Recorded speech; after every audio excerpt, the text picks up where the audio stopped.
I wanted to begin our conversation by examining and discussing where we are in terms of the landscape of public education here in the United States today.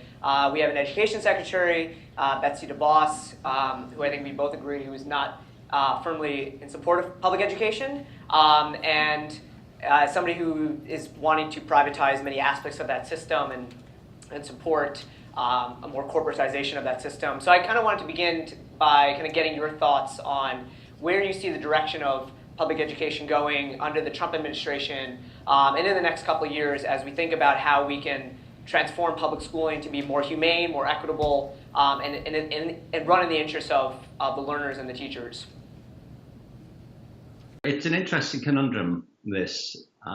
You talk a lot in your book, Schools on Trial, which I think is a fantastic account, incidentally, and I hope people read it properly.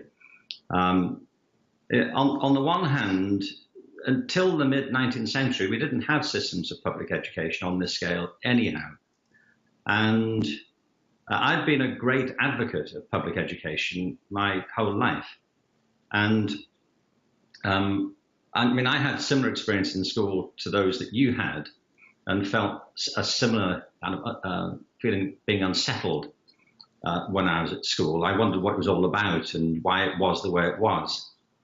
There are big problems with public schools all around the world in the way they operate, their origins, the principles on which they've been functioning. So a lot of my work has been around trying to get public schools to change in ways that I describe in Creative Schools and you describe in Schools on Trial. What I'm not trying to do is get rid of public schools, because we've come to think of schools in a particular sort of way out of habit, but really a school is just a community of learners, properly conceived. It's a group of people who come together to learn with and from each other. And there are myriad ways of doing school. We've become used to schools being done in a certain kind of way, and they have lots of deficiencies for the teachers as well as for the kids and for the parents and for the community. So my mission, so to speak, has been to try and improve and transform public schools. And the reason I focus on public schools is because I think of education as a public good. It's like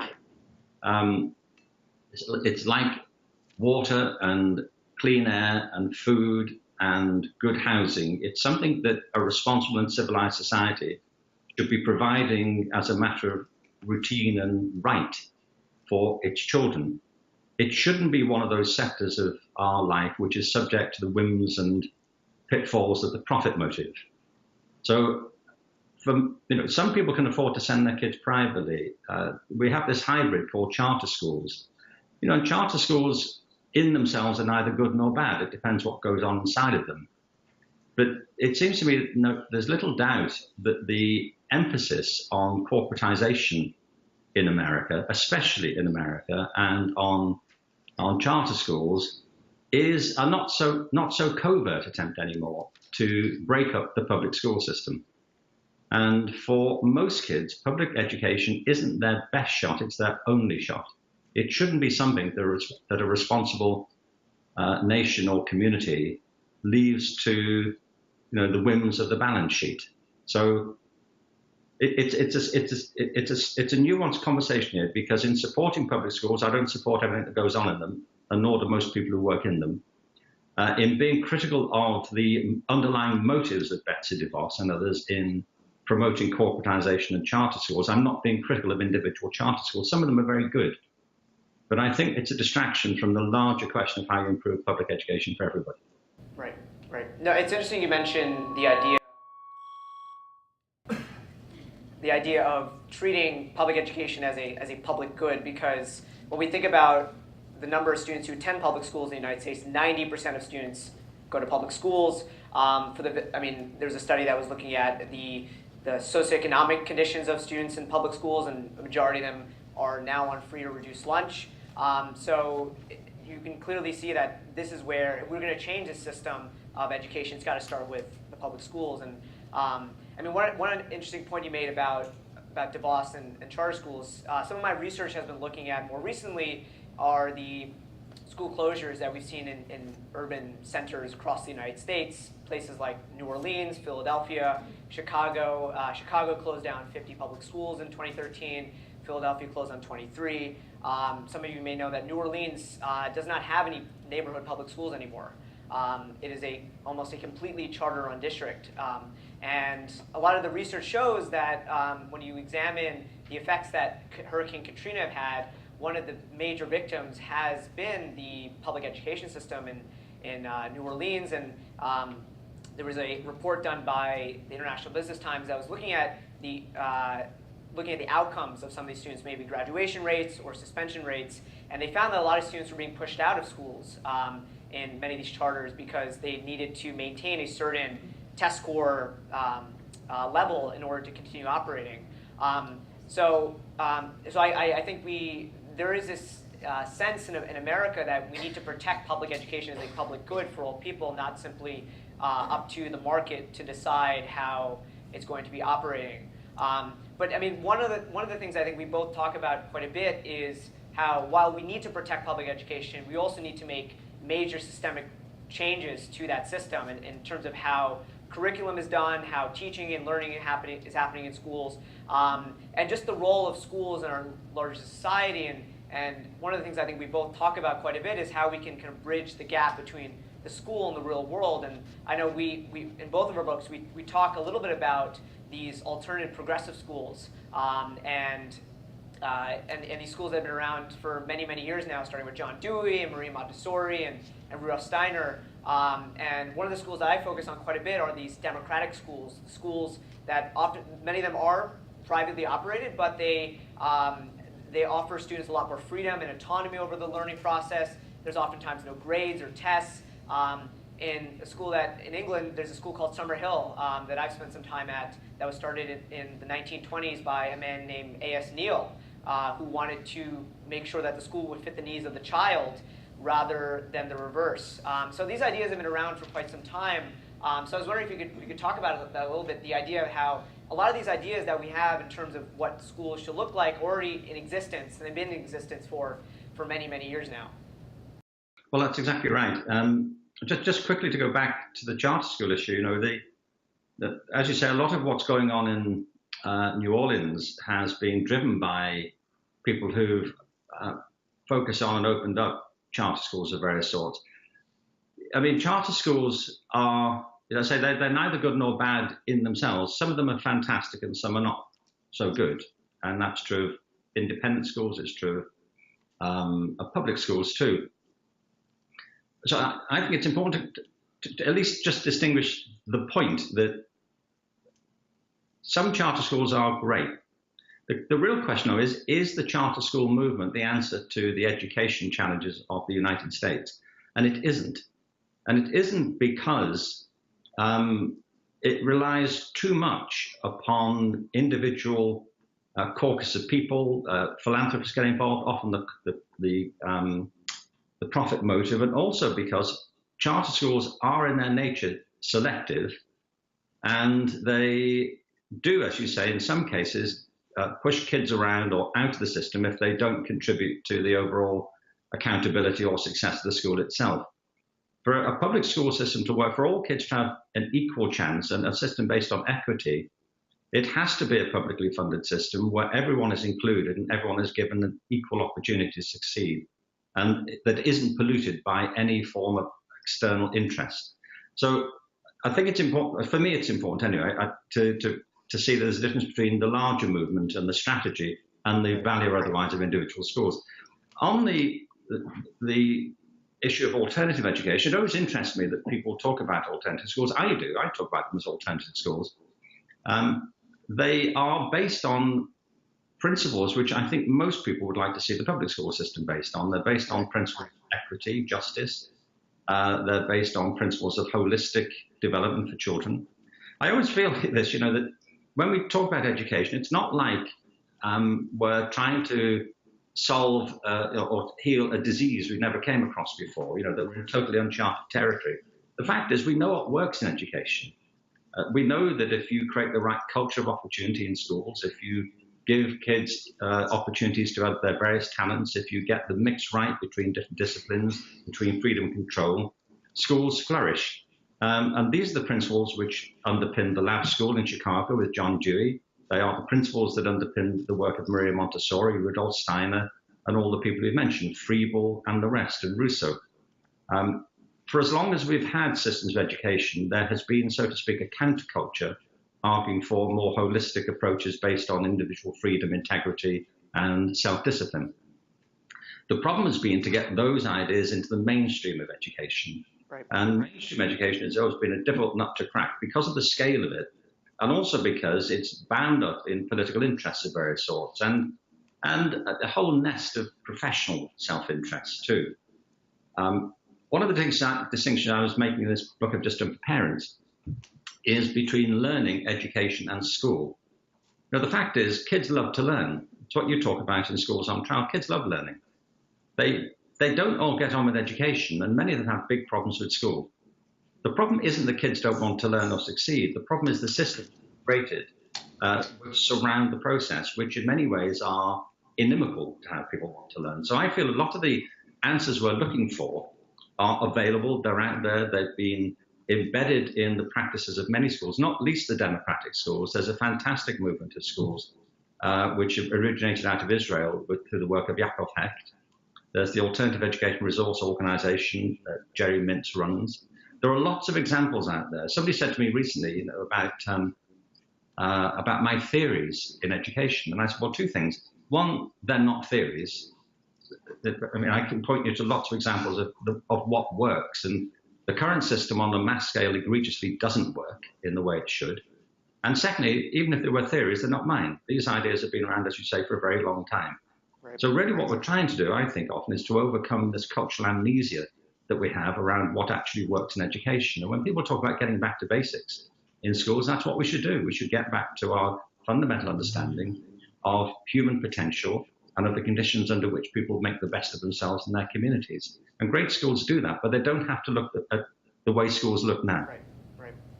Yeah, one of the things that I've been examining quite a bit is the free school movement of the 1960s and 70s in the United States.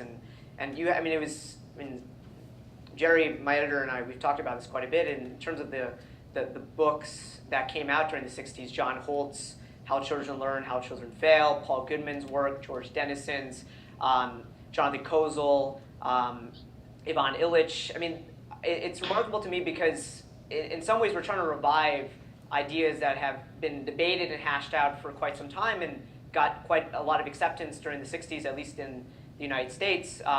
And I think what's interesting about the charter school movement is that fundamentally, if you go back to its roots, the idea that you need to have publicly funded models of innovation, experimentation is a really, really good idea. And I think that's where we really strayed from that idea that if we had, like, for example, you know about High Tech High in San Diego, a really wonderful charter school. And I mean, I find it interesting because if you look at those really good charter schools, if you brought those principles back into the public school system for every single child, the 90% of kids that go to public schools, I think you could have a much more equitable system. But I mean, on the latter part of your latter part of what you were just saying, I mean, what do you see as the biggest resistance to these ideas getting greater infiltration within the public system? Do you think it's the public policy aspect, which is very not favorable right now? Do you think it's the kind of the way we think about learning and how people view the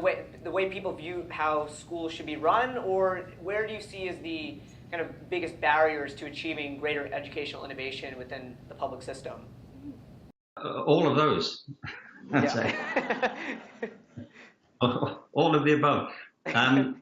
When people talk about changing the education system, I always think it's important to understand what sort of a system it is. If you think of education as an impersonal, mechanical system that's impervious to human action, then yes, it's easy to despair of it. But education is a human system, and human systems, theorists call them complex adaptive systems. Not only are available for change, they do change, and they're changing constantly. Education is changing. You're part of the change. I hope I'm being some contributor to it. Every teacher who changes their own practice in the classroom is part of the change. And there are huge disruptive forces already bearing down on education. One of the keystones that has kept the current system in place is the lure of a university degree. Well, now universities themselves are having to face fundamental changes from several sources. One of them is as more people get degrees, fewer people are inclined to believe wholeheartedly in their value because they are no longer a guarantee of a secure career. They used to be in the 50s and 60s, they're just not now. Degrees are becoming more and more expensive. There are cheaper alternatives to colleges and universities.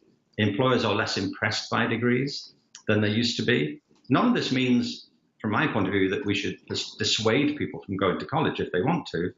But I do think we should stop this myth that everybody has to go to college, and if they don't, their life's at an end. Right. So there is happening in higher education. There are massive shifts happening out there in the economy. We haven't even begun to see yet the potential impact of artificial intelligence on the current economic structures, not just in this country, but internationally. And kids themselves are more and more disaffected from the processes they're going through. I mean, you've articulated it beautifully in your book, and that the unrest that you express in the book, which you go on to explore in terms of its fundamental roots, many kids feel that. And we're living in a world that is changing rapidly and tilting on its axis. So there are massive forces which are disrupting the system currently. So it's not to say the system can't change, it will change, and it really is changing. But there are always points of resistance to change, and education is a complex system which, like all institutions, it gets locked in by habits of mind as well as by conventional practices. But to say education's hard to shift, it's not to make it an exception. I mean, for example, we've for a long time understood what the basic principles of freedom and justice are. We just have an awfully hard time seeing these things implemented. You say, well, why are we still arguing for equality among races and among genders? Didn't we figure this out a long time ago? Well, there are institutional resistances. There are people who don't agree with it, people who frankly disagree with it violently. They don't see it the way you and I would see it. There are vested interests of various sorts at every level of every human system. So it's always a complex equation. But the reason I subtitled my book, Transforming Education from the Ground Up, is because I think that is fundamentally where social change comes from. I mean, one of the best examples I can think of in recent years is that every state in America, I think I'm right in saying that now, has passed legislation to approve same-sex marriage. Well, that didn't happen because members of Congress went on a retreat in Aspen, and had a weekend of cocktails and dense chat, and decided it was about time they persuaded the electorate to get behind this agenda and go back to your constituencies and talk people into it. That is what happened. Was people in the country decided this was right, and can we just do this? And what interests me is, I mean, I was around in the 1960s, during the sexual revolution, as you can see, and this is one of the results of it. And I do seem to have missed an awful lot of it, really. I think I was at home that weekend. But the thing is that at the height of the so-called sexual revolution of the 60s, nobody was talking about same-sex marriage as a plausible possibility. Nobody. It was illegal, and the way it is, it's still sadly in some parts of the world. But we've reached a point now where most people in this country, a majority anyway, we don't know how big a majority, are fine with this. Say, yeah, can we just get on with this now? I mean, clearly there's a point of resistance, but this change in the zeitgeist has happened, and it's that's driven the political change.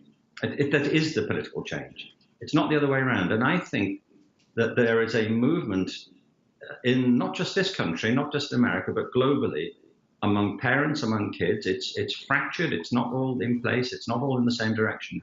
But there is such unrest about how education is working among the kids and the teachers and employers. You see it everywhere. I could see very few people standing up and saying, look, this system's great. Can we just keep doing this? People more and more are saying this needs to change, and people are voting with their feet in all sorts of ways. So the system is changing. I think the role that perhaps you and I and people like us have is to try and, because we have the opportunity, as you do, to do some research and to spend some time meeting lots of people in different systems. I travel a lot as you do. You know, part of our role, I think, is to keep enunciating the principles on which these changes might be evolved. It's not to tell people what to do. You know, I mean, it's like with rock bands. You know, there isn't one great way to be a rock band. There's no one great way to be a school. But you know rock when you hear it. You know, and you see, you know a great school when you saw it. And so I think our role is to preach the sort of fun, and it is a kind of preaching role, to at least to help to clarify, enunciate, and to promote the core principles which underpin a great education, not just the ones that always have, but the principles that are becoming more urgent now as the world itself is becoming, I think, more threatening and more challenging for very, very many people. There's a quote, I'll just stop with this, but there's a quote that I used in Creative Schools from H.G. Wells, the science fiction writer, who said, and I think also in the 1920s when A.S. Neal was at Summerhill, but coincidentally, he said, civilization is a race between education and catastrophe. And I think that should be written over the portals of every department of education in the country. It is simply true. It's that important. Right. No, that's very apt quote. And one of the things that struck me when you were speaking was is when we think about these barriers. I find, especially when you think about K-12 versus higher ed, I think one of the kind of primary barriers that we see in K-12 is around the idea of standardized testing. And I think what I find quite ironic is that in a time where we have a anti-public education Department of Education, when we have a movement in some ways backwards in terms of educational change, we're seeing a lot of people questioning and becoming skeptical of that type of system. I mean, you can see that in the millions of students who have opted out of state testing. You can see the number of parents who are really getting involved in the grassroots movement to change their schools, the movement against the school closures, the high-stakes testing, the austerity measures. So I think you're seeing a lot of people waking up to the idea that this education system, there's something fundamentally wrong with it, and we can change it, and another world is indeed possible. And right here in New York City, I find I often cite this when I give talks, is the New York State Performance Standards Consortium. And this is a wonderful group of more than 24 public progressive schools in New York State that instead of giving the Regents exams, the state tests, they only have to give one Regents, the English Regents, and then the students can submit a portfolio of their work. Maybe a science paper, a history project, a math proof to demonstrate their proficiency in that subject. And there was a research study looking at the comparing the students who go to consortium schools versus the traditional public schools in New York City, and the evidence is very clear that the students in consortium schools, they have higher graduation rates, they have lower dropout rates, and then they have better rates of going to college. And based on anecdotal evidence of the schools that I visited, like the James Baldwin School or City Eye School here in New York City, here in Manhattan, is that the students are much more engaged. You can tell very quickly when you walk into those schools, and I think you can speak to this just as well as I can. Is that when you walk into a school, you can generally very quickly tell whether the kids are engaged and happy and actually learning. And you can tell when you go to traditional school, the kids oftentimes are very miserable. I mean, if you recount some of my own educational experiences, I grew up on Long Island, and it would just be a draining, exhausting experience for me, because I'd walk into school at 7 a.m., and then you have this 9-period regimen of just going to class at the sound of a bell every 40 minutes. You have to ask permission to use the bathroom. You have, in 19 states, not in my school, but in 19 states, you still have corporal punishment.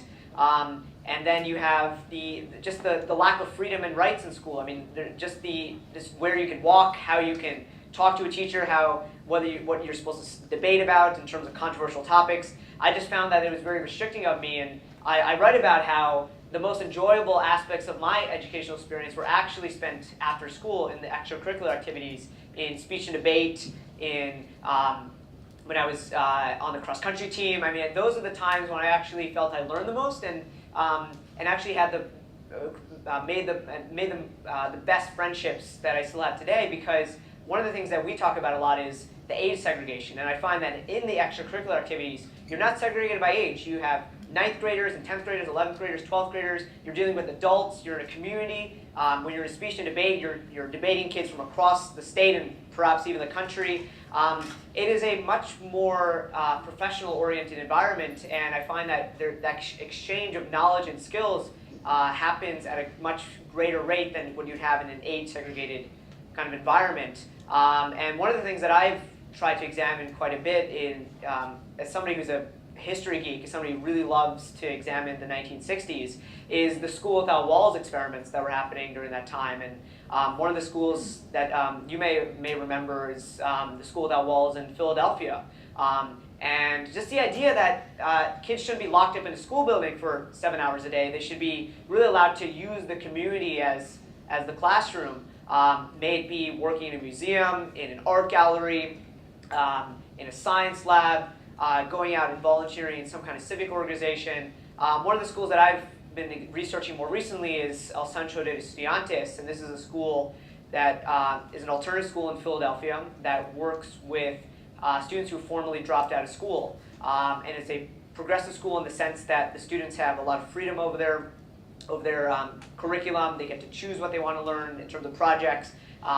The emphasis on grades and tests are very limited. And these are the kids who've basically been shut out and disengaged from the traditional school system. And they come to this school where they don't have to go through a metal detector. They don't have to deal with a police officer. They don't have to be surveilled and questioned. Why are you coming to school? What are you wearing? Why aren't you following the dress code? There's none of that kind of regimentation involved with that. And they come to school where they're allowed to be free, where they're allowed to have control and ownership over their educational experiences. And I find that that process is something where it's somewhat like a recovery phase, where they have to recover from the traditional educational experience and truly try to understand what it is like to be in tune with learning and engage with their curiosity and their creativity. And so in Philadelphia, that's one of the schools that I've been really interested in and a proponent of, because I think when you think about a lot of urban schools, first of all, they're chronically underfunded. They're segregated by race and oftentimes by class. And then you have the enormous accountability structures that have been put on under the No Child Left Behind Act, and as well as Race to the Top, which really pressure and stress teachers and students alike, as well as school administrators. And if you think about moving away from those very harsh and punitive measures, and you really trust schools and communities and teachers and students, the outcomes are very different. The kids are much happier. They're much more engaged. And I quote this in my book. There's a school in Philadelphia called the Workshop School that was founded by a man named Simon Hauger and a number of other educators. And it's a project-based learning school. And one day, the superintendent of Philadelphia schools came by, and the first thing he said is that these kids are happy. And I think, and Simon was telling me that, and that basically what he got from that is that he goes into schools every single day, and the kids are bored to death, that they are completely disengaged. And here is something where the kids are really, really happy, intrinsically motivated, and engaged. And so as we think about, as we conclude this discussion, as we think about the final thoughts on how we can transform the system, we know what's working, and I think we just got to make more people clear about it and educate and inform and drive this discussion, because, as you mentioned, this is the only way we're going to achieve educational change is from the ground up. It has to be demanded by the parents, by the students, by communities, and advocating for a much radically different school system. And I think that's something that is a difficult task, but something that we very much so need to work towards if we're going to create a much more engaged and happy student population. I don't know if you have anything else to add. That's absolutely great, Nikhil. I agree with all of it. I'm a bit depressed because you said you love studying history like the 1960s.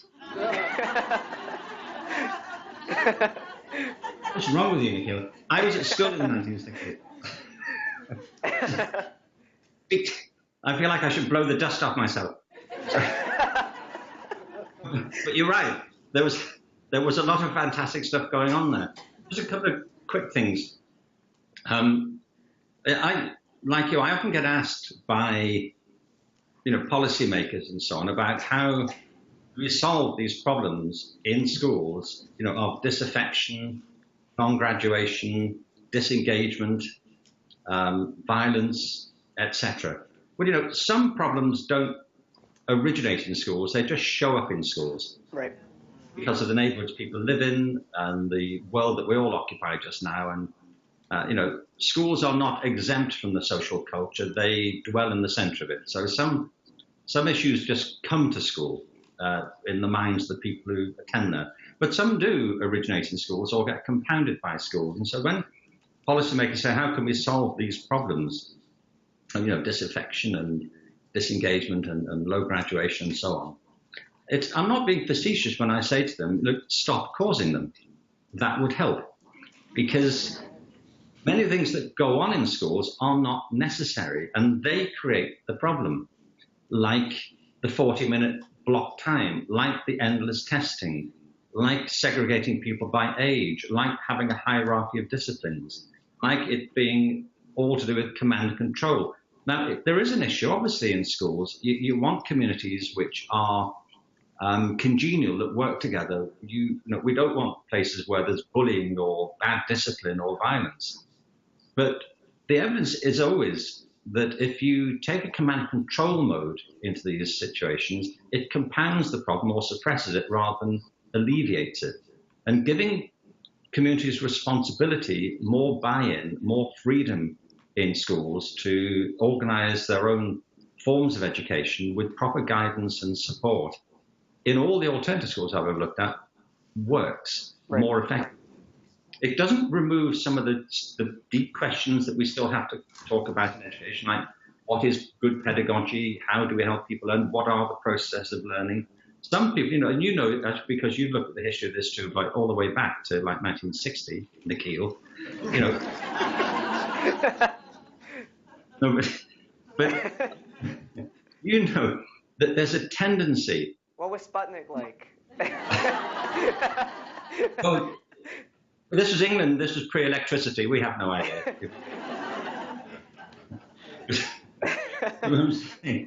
That if you look at, as you do, at the history of education, you'll know that really from the 19th century and a little bit before that, there's been a polarity, a supposed polarity, between progressive, so-called, and traditional education. And traditional education is associated with discipline, teacher-led learning, instruction, good social order. And people associate progressive education with kids like doing their own thing and teachers being at the side and not getting involved. Both of these are terrible caricatures of how education works. The key role in a school is the teacher, and sometimes kids are teachers. Seeing that conversation is really very important. So I think one of the ways we have to move forward and keep trying to move forward is to not submit to the terms of the conversation, which is suggested by this polarity. The schools you're describing are not schools with no standards. They're not schools without rigor. They're not schools where there is no discipline. It's about where the standards come from, who creates them, and how the discipline originates in the community. And if it's forced from the top, it tends to be much less effective in engaging kids then than if it's something they develop collectively. So, that all the questions still have to be talked about and probably should. One of the things that John Dewey said, you'll recall, is that every generation has to rediscover democracy. That is true. Democracy isn't a right. It's something that we have to earn and work for. It's why democratic schools are so important. So there are perpetual principles here, and we have to keep refreshing our understanding of them. What we're really talking about here are changing structures, so we have new structures in schools which are more consistent with the principles of human flourishing and of deep engagement and learning. And that seems to me one of the most important challenges we can take on, not outside the public school system, but hand in hand with it, because that's the best chance for most kids. Yeah, wonderful. So I will leave it at that, and thanks so much for joining us, and I really enjoyed our chat.